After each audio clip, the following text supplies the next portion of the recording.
birds. He puts those questions that what happens to me if I am displaced?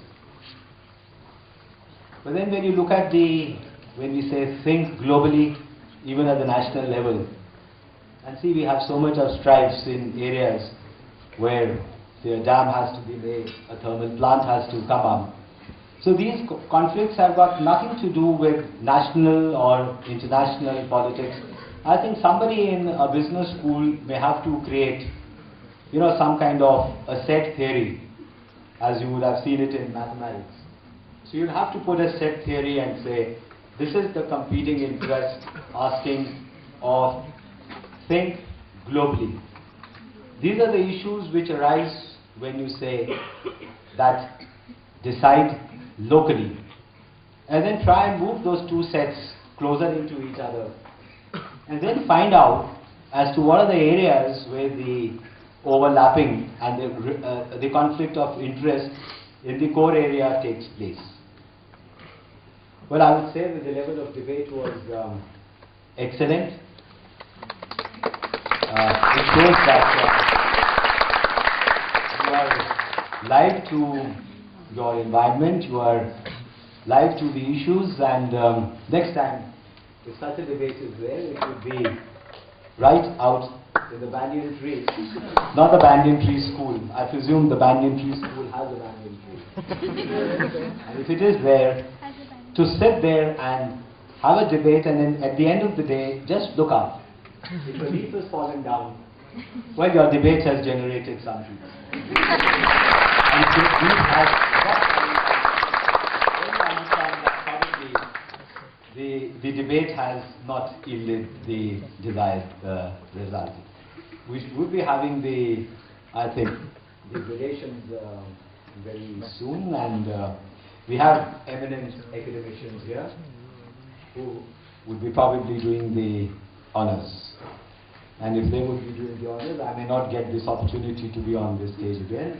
And certainly congratulate in anticipation the team which has won.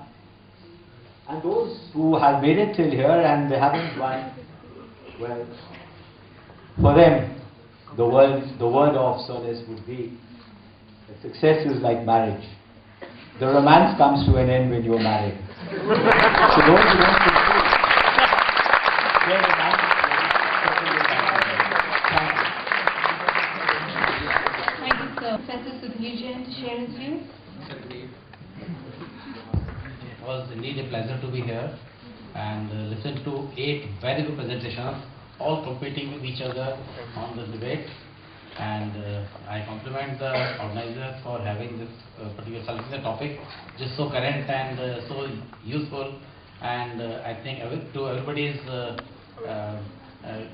in terms of being people of the developing countries so close to our heart.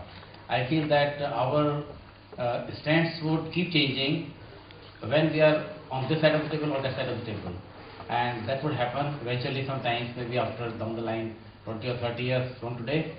And this teams are very close to each other.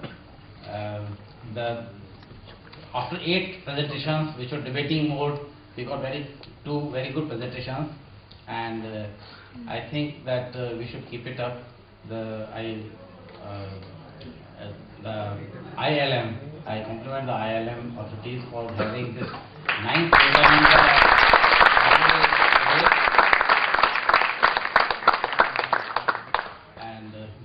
In the afternoon session, presence of so many people also indicates the importance of the topic and your interest in the whole activity.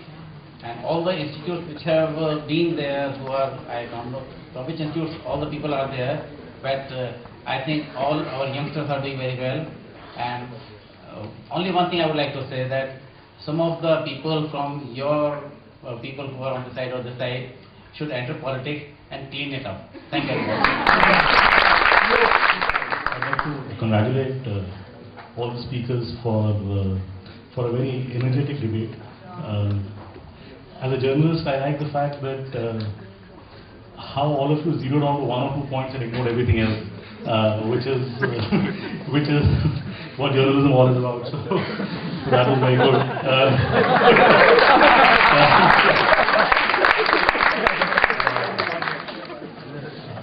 On the topic,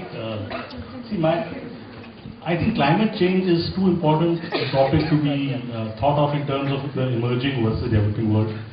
It's something that really touches you and me. It's something that when temperatures rise, when islands get washed away, when glaciers melt, it doesn't make any difference whether you're in America or whether you're in India or where you are.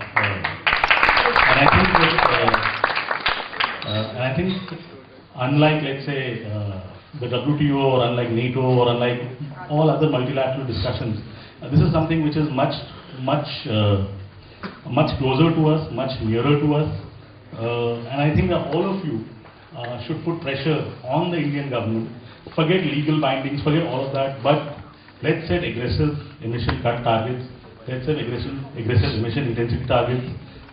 Let us not just think, no, what is happening in the US, what is happening in the EU is something that should concern us, it should concern our negotiators. But I think as the public, as you and me, we should try to sort of ensure that the generations that are coming generations are able to live in the kind of environment and the kind of world that we all live in. And I think that is the most important part rather than the politics of it. Thanks.